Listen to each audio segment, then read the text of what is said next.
Hello दोस्तों, कैसे हैं आप लोग। तो दोस्तों, आज की वीडियो है एक मशहूर गज़ल जो कि लिखी है नासिर काज़मी साहब ने, तो हम पढ़ेंगे, है ना।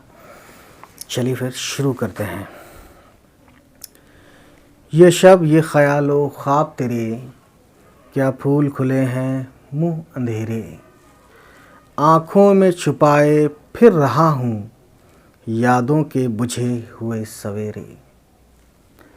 देते हैं सुराग फ़स्ल गुल का, देते हैं सुराग फ़स्ल गुल का, शाखों पे जले हुए बसेरे।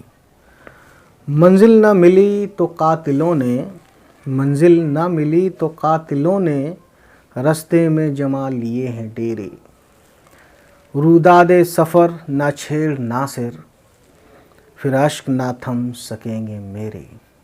तो दोस्तों, ये एक गज़ल थी, नासिर काज़मी साहब ने लिखी थी। ठीक है, नेक्स्ट वीडियो में नेक्स्ट मुलाकात होगी, तब तक खुश रहें, बाय।